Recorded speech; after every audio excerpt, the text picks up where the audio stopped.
Seu bebê está com sono, está exausto, bocejando, irritado, mas ele não consegue dormir, parece que ele está lutando contra o sono. Isso tem motivo e tem solução. Olá, meu povo, tudo bem com vocês? O meu nome é Ariane Gadioli, eu sou terapeuta do sono familiar.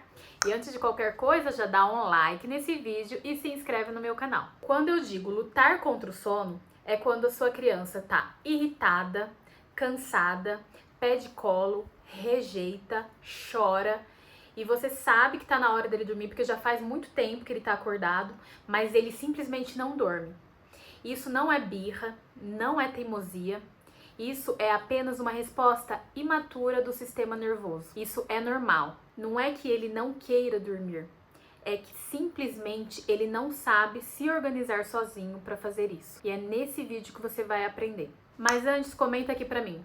Você sente que seu bebê luta contra o sono? Então escreve a idade dele e me fala como que você lida com esse momento de caos. Primeiro eu vou falar pra vocês por que isso acontece. Isso acontece por superestimulação. Telas, muito barulho, luzes muito fortes, atividades enérgicas antes de dormir, ou seja, falta de higiene do sono. Principalmente no final da tarde, 2 horas antes de iniciar o ritual do sono. Isso acontece por falta de previsibilidade. A rotina é muito bagunçada, a criança não sabe o que vem depois e isso atrapalha demais o relógio biológico da criança, ou seja, falta de rotina previsível.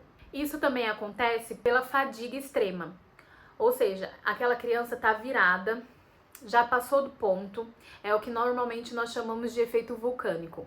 Ele tá com o potinho de cortisol lá no alto, que o cortisol é aquele hormônio do estresse, e ele simplesmente não sabe se regular sozinho e não sabe apagar, desligar um pouco para reduzir esse cortisol.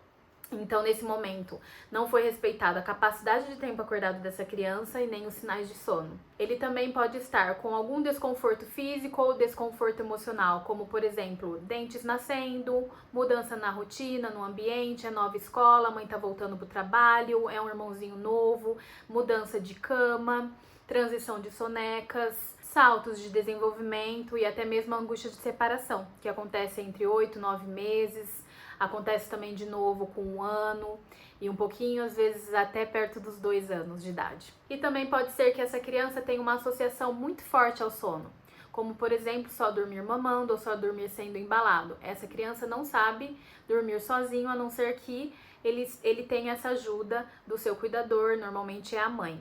Ou seja, falta de autonomia de sono. Tá, mas vamos agora para o que importa de verdade. O que fazer então? Tenha uma rotina previsível. Você precisa organizar o dia da criança e o seu dia, o dia da casa, da família, conforme uma rotina estipulada previamente, previsível, para que aquela criança, para que a sua criança consiga prever o que vem depois. Então, acordar basicamente no mesmo horário todos os dias, nem que precise acordá-lo.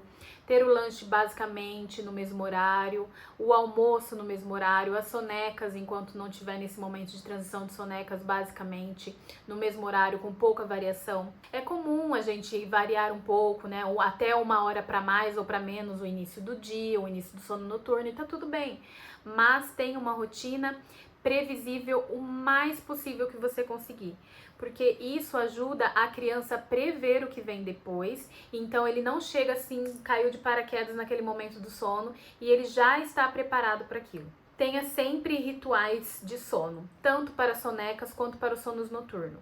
Então tem que ter um ritual de sono calmante, tranquilo e previsível também, porque a criança, na realidade, o sistema nervoso de qualquer pessoa gosta de previsibilidade, gosta e identifica momentos, cheiros, ambientes a determinados acontecimentos. Você consegue olhar para sua cama e ver que na sua cama você dorme. A mesma coisa acontece com o bebê.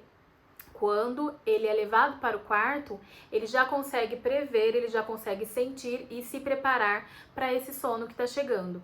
Isso é muito bom para que ele se acostume com os ambientes adequados. Então tenha rituais calmantes antes do sono noturno, antes da soneca, sempre iguais. E preste atenção na janela de sono da sua criança. A latência de sono que chamamos, o tempo acordado, capacidade de tempo acordado, mas não somente a isso, aos sinais de sono.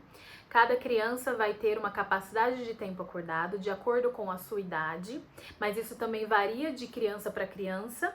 E o que devemos olhar juntamente com essa tabela, que serve para dar um norte, não para engessar a criança, é os sinais de sono daquela criança. Então, se ela tá bocejando, se ela tá apática, se ela tá irritada, você começa a entender então que aproximadamente em X horas após ele acordar ou após a última soneca, já tá na hora de encaminhar de novo ele para o ritual calmante da soneca ou do sono noturno, para que ele consiga entrar no tempo certo, sem entrar nesse efeito vulcânico, esse cortisol super alto, e consiga ser encaminhado mais calmamente para o sono noturno ou para sonecas. E por último, e não menos importante, ofereça segurança emocional. Esteja sempre com a sua criança, nunca deixe ele chorando sozinho no berço. Esteja com ele, ampare ele, acolha ele, acalme o desconforto dele, mas sem criar novas associações. Eu sei que é muito difícil essa parte de quando a gente sabe que é um peito que vai resolver o problema, que é uma mamadeira que vai resolver o problema, que é um colo até deixar de dormir que vai resolver o problema, mas na realidade isso não resolve o problema a longo prazo. Isso só cria mais problema a longo prazo, porque essa criança vai ficando cada vez mais resistente ao sono e mais habituada àquela associação de sono. Então esteja presente com a sua criança, com o seu filho, acalmando esse desconforto, se mostrando presente naquele momento, mas sem incluir novas associações. E se você tá gostando desse vídeo, já dá um like e se inscreve no meu canal se você ainda não fez.